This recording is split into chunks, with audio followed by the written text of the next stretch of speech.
In today's episode, we're going to be discussing my top 25 survival items that you as a prepper should be stocking up on.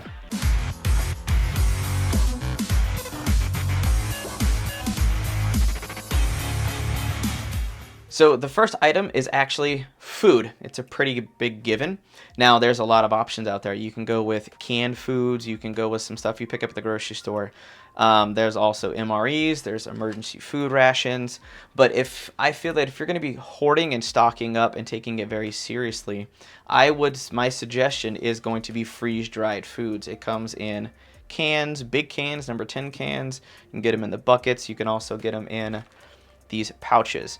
Now why I like them is you already know that they're going to be good to go. Most of them have a 10, 15, 20 or 25 year shelf life, which is going to be a better and more worthwhile investment in my opinion. So when you need to jump into your food supply, you're good to go. Another big one would be batteries. Having the ability to keep your electronics going, charged, NOAA radios, your flashlights, CPAP machines, medical devices is going to be incredibly important. Having knowing exactly what your battery types are, having chargers that are going to be able to charge all that stuff, and making sure you have a lot of common batteries because this could become a barter item, a big barter item in a grid down situation. Next is lighters, and inside lighters I also will combine matches. They are things that are easy to pick up. You can buy them in bulk quantities and they're not too expensive. If you go somewhere like on Amazon, you can buy the Bic Minis or the regular size Bics in packs of 50 for like 40, 45 bucks if you choose to actually splurge and spend quite a bit of money in bulk purchase lighters from time to time. But typically a lot of people are like me. I just go to Walmart and I'll pick up a 3 to 5 pack of these lighters and kind of just toss them and stow them away. We have a few hundred lighters. Toilet paper. Toilet paper is really important because you need a way to, take care of the funky bits, in my particular opinion. And yes, it's very bulky, takes up a lot of space, but the one we find to give us the best value is Scott, in our opinion, for our family. We usually have about 3 or 4 of these lying around the house at all given times inside of our toilet paper closet. But if you're on a really tight budget, you can get 6 packs of septic safe bath tissues at places like the Dollar Tree and Dollar General for $1. Which honestly, that is a really good deal if you're on a very tight budget, so don't let that mess with you. And then if you're not into having a ton of the toilet paper, things like baby wipes do a really good job. You can buy packs of these 100 packs. You can buy like 12 or 16 of them in a huge case for not a lot of money. I think it's like 10 or 15 bucks. You can definitely stock up on a bunch of these. Next is electricity. And yes, if the grid goes down, you need a way to be able to give yourself electricity and the grid goes down, especially in the early days. Why? For most folks, 95% of Americans, we're used to having running water, electricity, air conditioning. You're going to have to do away with a lot of the modern amenities, but if you are in a severe winter storm and you have to be able to heat up your home a little bit if you don't have any wood or gas or propane, and I would say the most important reason for the needs of electricity are for people with medical disabilities and needs. If you have friends, family members, or yourself will end up in a dire emergency, having the ability to keep CPAP machines, dialysis, and all these things to keep your friends and family and loved ones alive will be critical, because if there's an initial massive shock to the system and the grid goes down and everything just goes to hell really fast and there's no way for you to have backup electricity, things could get bad for you and your neighbors pretty dang quick. Next is duct tape, but it pretty much covers any type of repair tape. There's 100-mile tape, Gorilla tape, T-Rex tape, and in addition to having these kind of bigger macro preps that you stock up on, having some few little smaller things like these little rolls of 10 yards of tape if you need something while you're working on a vehicle or you're doing some type of work and you actually end up needing some tape that can hold on really strong. This will work really well. Another last thing, I know a lot of people give this thing flack. It's a little overpriced, but it's probably the strongest adhesive I've ever used in my entire life. It's waterproof, weather resistant. It's really, really strong stuff, and we try to stock up on the white, gray, and black different tapes we've got. We have a few rolls of this around the house because if we need a big job that requires some of the hardest, most hardcore stuff we've got that holds on strongest, flex tape's really, really well. Next, something good to stock up on, especially if you don't live in an area where you have access to things like pine, birch, chaga, all the good natural fire starting tinders of the world. Speaking of fire starters, the sponsor of today's episode is PROCAMPTEK. They are the creators of some of the most powerful all-weather fire tinder for your next outdoor adventure, offering wax-based blends that are resistant to the elements, easy to use, and they work when you need them the most. head on over to PROCAMPTEK.com to find a retailer in your neck of the woods. That link will be down in the video description. Yes, candles, lighters, all that goodness. It's great. It's amazing. But what happens if you have to relocate? You have to leave your homestead, your home. You have to bug out. You've got to leave. Being able to stock up on a healthy supply of fire starters to keep yourself through in the short to medium term is going to be excellent. Next is cordage. You can never have enough cordage. Cordage is infinitely useful. These are placeholders for some of our collection from Paracord. I consider some of this bungee stuff into being cordage because it's very, very useful. Jute bank line, as far as a utility cord, is probably one of my favorites. Next, and this is the big one in my opinion, are candles. If your flashlights or electricity, all that stuff goes down, whether there's an EMP, whatever scenario, candles are something you can stock up on. You can pick up a 100-pack of tea light candles for almost no money. They're really, really, really cheap at Walmart and other places like that. Birthday candles, trick candles, whatever you want to do. It's the wax that lasts so long. You can get these to burn for about 20-30 minutes. Another one that I got led to a few years back were these $1 candles, because these actually don't last very long. I did a burn test, and I think they only lasted like 2 days. So I wanted something that would be a little more substantial, a little more bang for my buck. So we ended up picking up the 9-day candles. You can pick these up on Amazon in packs of like 20 for bulk ordering. Something of equal importance to something like food, gonna be seeds. Having heirloom seeds for growing food when your food inevitably runs out, or if the grid stays down for an undetermined amount of time or it's a permanent situation, you want to be able to have some self-reliance, and this is one of the steps, in my opinion, that'll help get you there.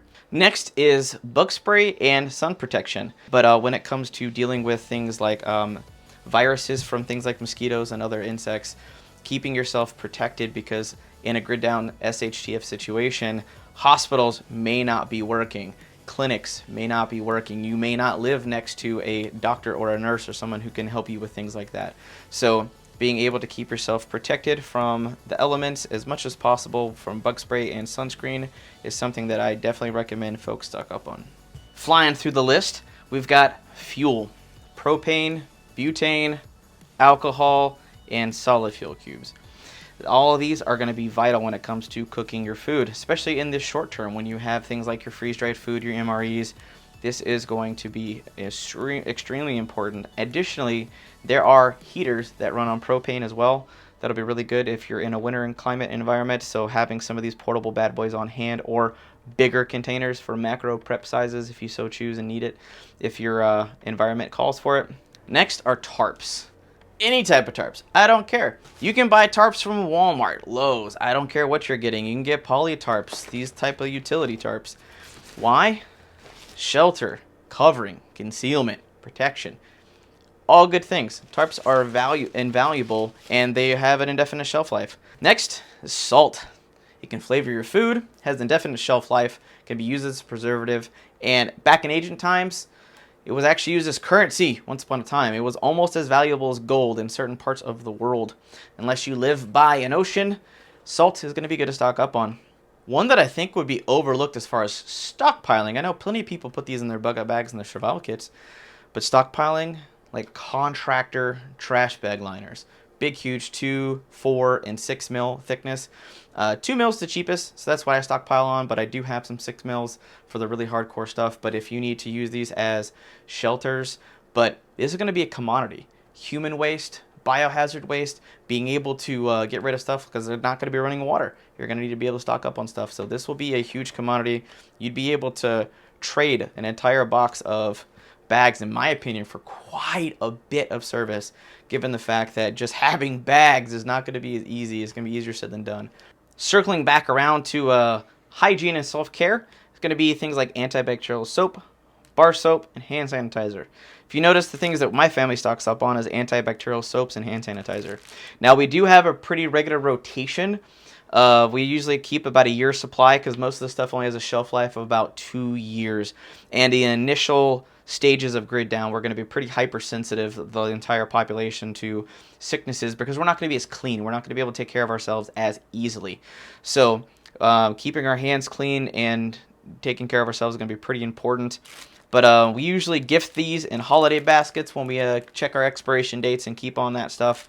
But hand sanitizer usually has a longer shelf life. It usually lasts about 2 or 3 years. pretty safely without having to worry about too much. But like I said, antibacterial soap, hand sanitizer for keeping yourself and your family safe from all the germs and the invisible things that you may not see coming. I know that looks like a hot mess, but the next item on the list is socks and underwear. I have a ton of socks. This is a very, very small sampling of socks that I don't wear on a daily basis. I think every member of my family has about 40 or 50 pairs of socks, because you want to keep your funky bits clean, because hygiene is going to be a major concern. Illnesses, infections, rashes, breakouts. It can lead to more serious problems when you don't have the ability to take showers and do all those things you want to on a daily basis like you're used to. Next, flashlights. In a grid down emergency, we're not going to have street lamps, car lights, all that stuff. Some of that stuff is going to be out. It's going to be pitch black. And I think it's going to be a very rude awakening for a majority of the city dwelling population in the United States. Additionally to having illumination, it's also great for visibility, clearly. But it's also good for self-defense. It's your number one self-defense tool. Next is bleach. I know bleach doesn't have the greatest shelf life in the world. That comes in solid forms, in a crystallized form. But you can also trade this out for some things like water purification tablets. You can pick those up. You can get those in 50, 100, 500, and 1,000 packs too. Those actually have a longer shelf life. They can last anywhere between 3 to 5 years if they're properly packaged by a reputable manufacturer. But bleach is kind of just a placeholder for things of basically water, making things safe. Next on the list, a lot of people overlook this, is common nails and screws. Drywall screws, wood screws, whatever you need. Have a bunch of them. Buy them in buckets. Buy them various sizes, little tiny ones, really big ones. You never know what you're going to need. Tinker really well. You got to repair things on the homestead, at your house, your apartment, anywhere. Having an adequate supply, a very, very good supply of things like nails and screws of various sizes, super important. Next on the list is honey. To me, it's a very valuable superfood, given the fact that it basically has an indefinite shelf life. It will never, ever, ever, ever go bad. Now that's raw, unfiltered bee honey. There is clove honey. That stuff actually only has a shelf life about 2 or 3 years. Still decent to stockpile, but if you want to stockpile the real stuff, make sure you're getting raw and unfiltered honey. Next is liquor. Now, your choice of poison is up to you. I don't really care. But big bottles are good for a variety of reasons. They can be used to disinfect if you need to. We're going to be covering first aid here in a minute. We haven't forgotten about that. But those little airport bottles, the smaller medium-sized bottles, depending on any type of service that you might want to use in a grid out situation to barter. I mean, I'm sure if you're wanting like a dozen chickens, the farmer's probably going to want a huge bottle of liquor because he hasn't had to be able to touch it on his lips in a while. Who knows? But having that for some barter items and personal use, big, big, big thing. Another big one is fishing line. Now, you may be in a landlocked area and it may not apply to you, but this is one of the things for if you have access to waterways, lakes, streams, rivers, the coast, stock up on these. Makeshifting a pole, hooks, and even baits and lures are pretty easy to do out in the wild. But in my personal opinion, replicating fishing line is extremely difficult to do.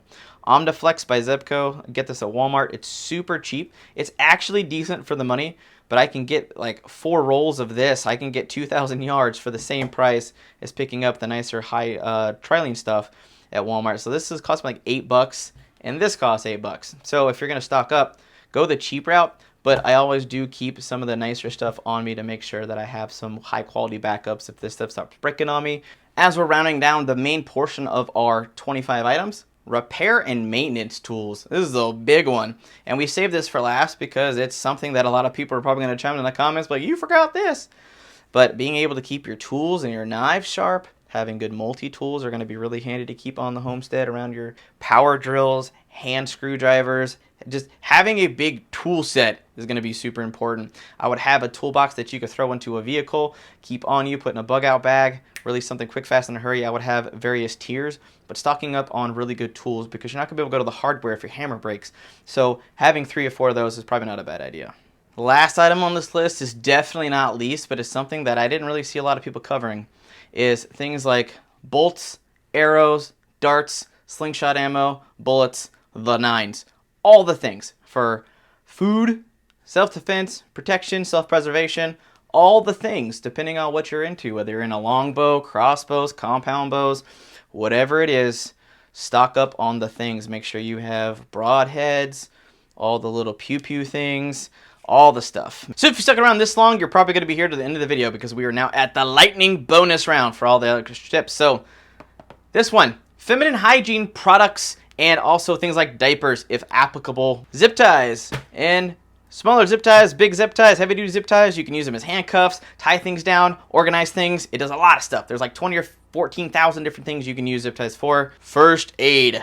Little tiny stuff for ouchie boo-boos. Bigger stuff for serious things. And the last twofer is oral hygiene. Toothbrushes, mouthwash, toothpaste, and also hydrogen peroxide. Well, I hope you guys enjoyed my top 25 list of items that I feel that preppers and survivalists should be hoarding and stockpiling in their homes for 2019, plus my 5 bonus tips and items. If there's anything I missed that you feel is relevant and important, definitely drop down in the comment section and let us know what you feel we missed. We feel we covered the most important top 25 to top 30 items that we feel that are going to be the most pertinent in a grid down situation.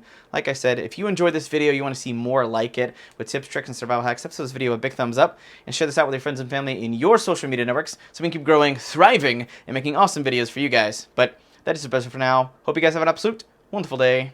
I'm out.